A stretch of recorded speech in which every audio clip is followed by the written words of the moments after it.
Okay, folks. So this is another episode of Panda Outdoors 4x4s, and now this is our part of my prepper side of things, but also we'll go into bushcraft as well.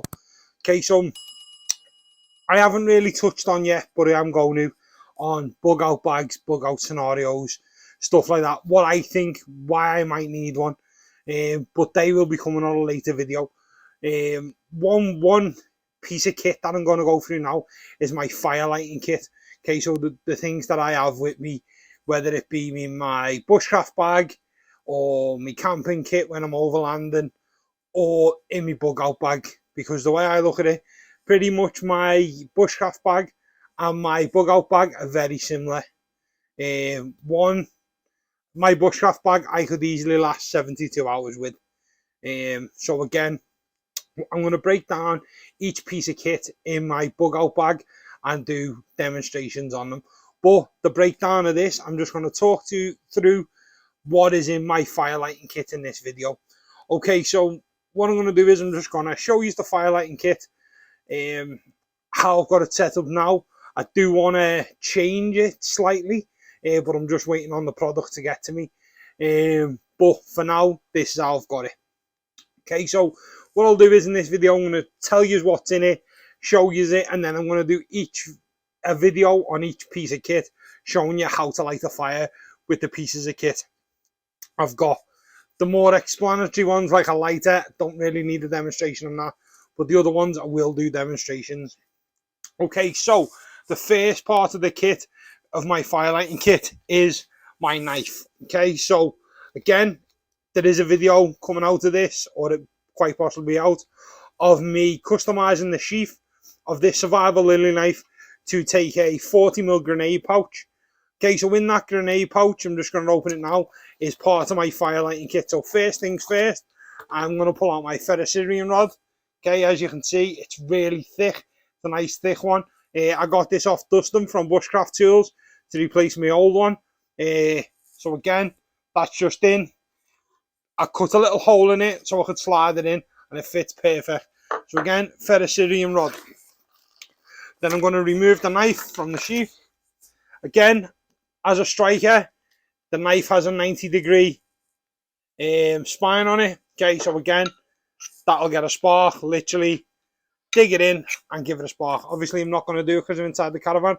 But again, there is ferro rod and a striker. Okay, part of my kit. Okay, now moving on. So again, this bit of kit will always be on my side. In theory, I shouldn't lose my knife because it'll be attached to me. If I've lost my knife, something seriously wrong's gone down, and unfortunately, we're going to have to rethink the situation. But this should be on my person at all times when I'm out bushcrafting or I've had to bug out. Okay, so I keep it in just a little dry bag.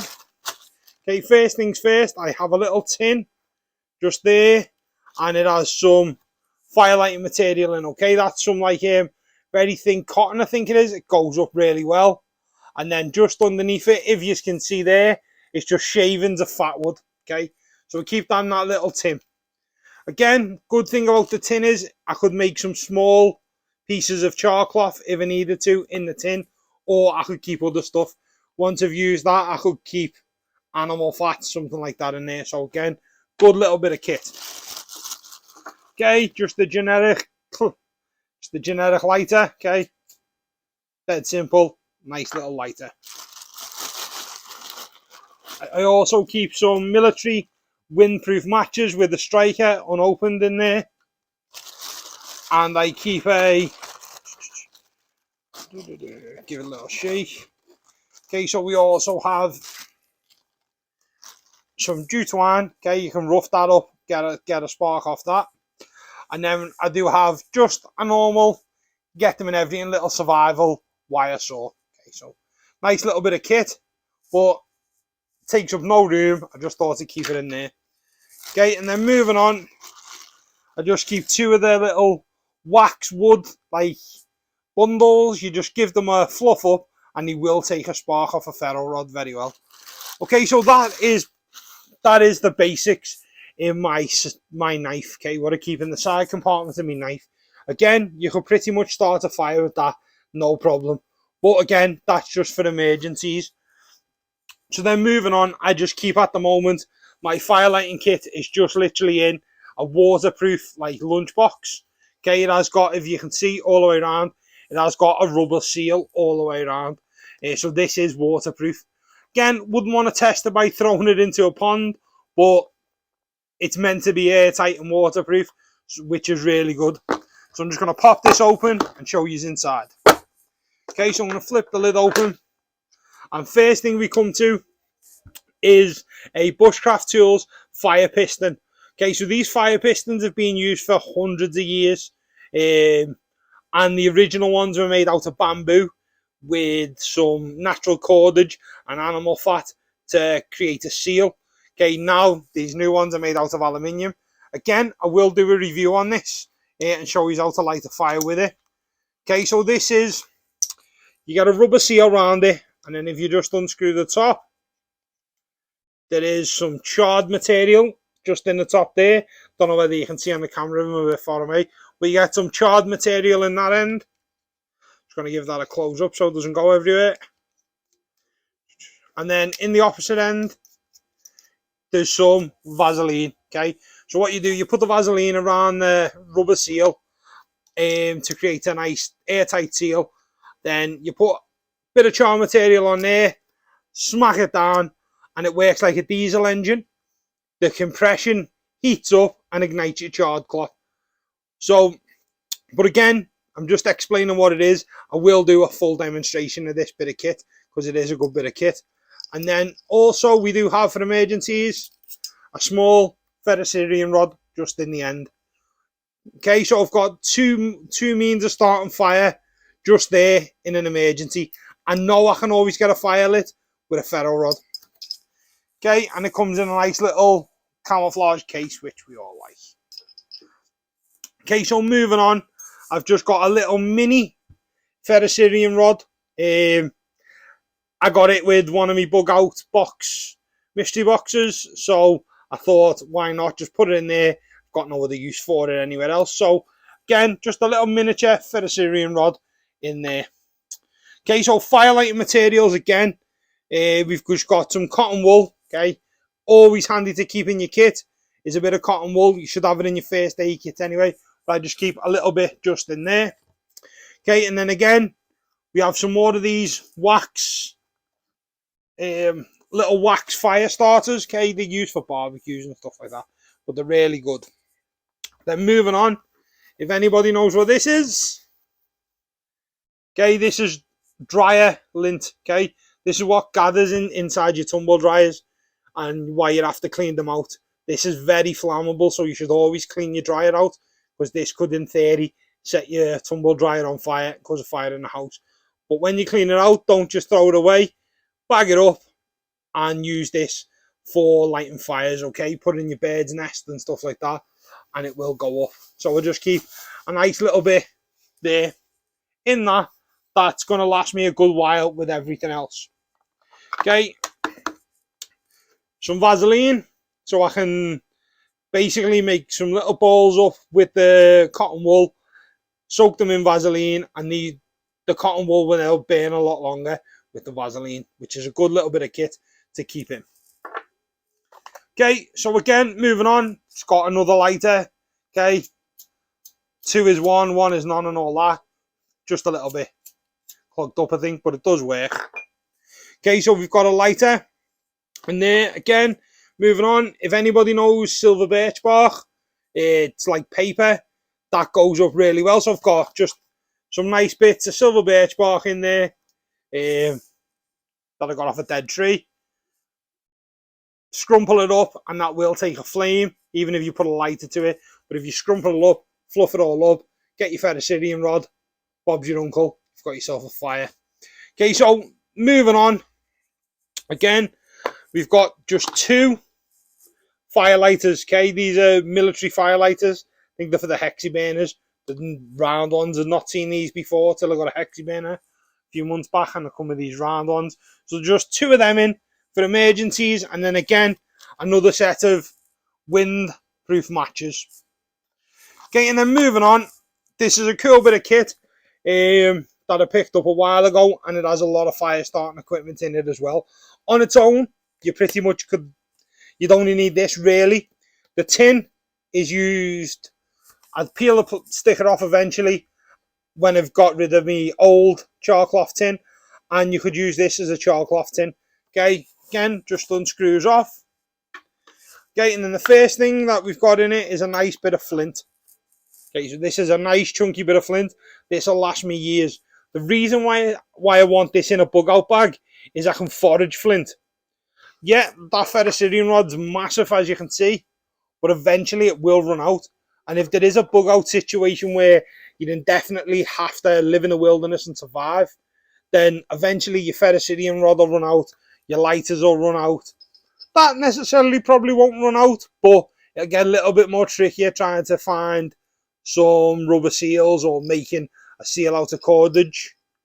But again, piece of flint, you can find these foraging in the woods or stuff like that. You will come across flint on your travels. Okay, then we have a metal striker. Okay, so flint and striker.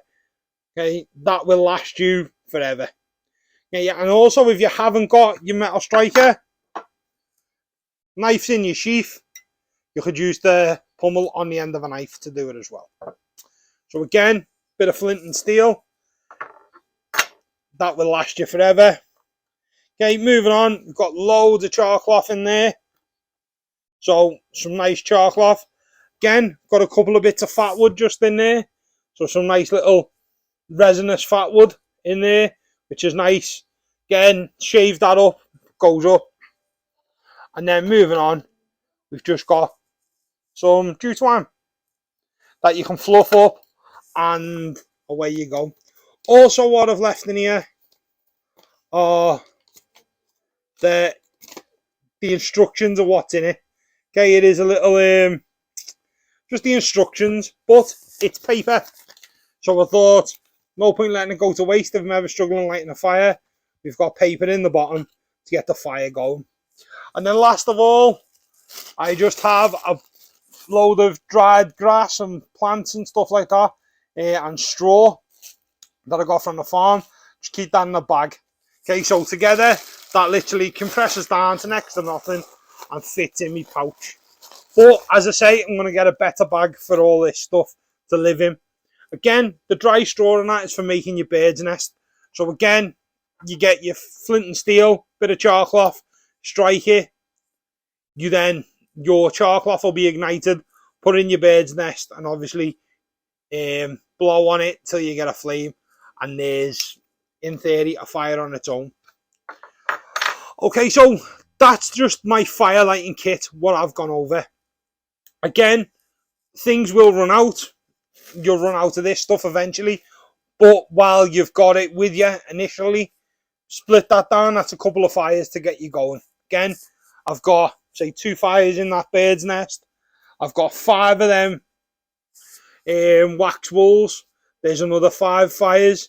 Birch bark, I could probably split that down as well. But again, things will run out. You will have to forage for other ways to make fire. But as an initial start, this is a really good bit of kit.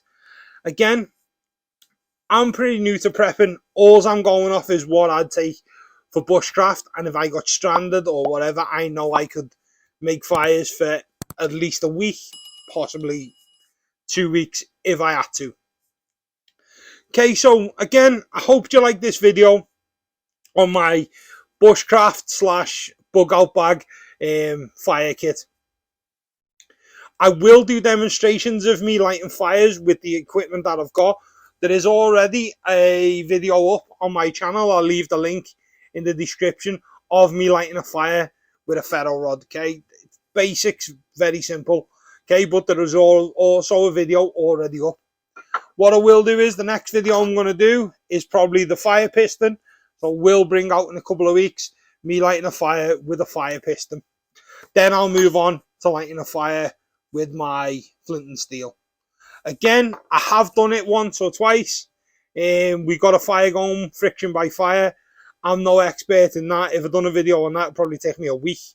But I have done it before, but these are the ways and means that I know I can get a fire. Okay, so if you've got anything in your fire kit, in your bug out bag or bushcraft bag, that I haven't got, that you think I could do it, please drop it in the comments, and I'll take a look at that bit of kit. Again, I will demonstrate, and I'm going over this. I don't just want to sit here, show you what I got, and then for all you know, I don't know how to use any of this equipment. But what I'm going to do is I'm going to do videos of me lighting fires with these specific equipment, and I will make a cup of tea or cook some food on the fire once I've done it. Okay, so again, I've been Panda. This is part of my prepper and bushcraft videos, but I'll be releasing this in my prepper series, and I hope you've enjoyed it. Take care, hope to see you outdoors sometime, and stay prepared. Bye now.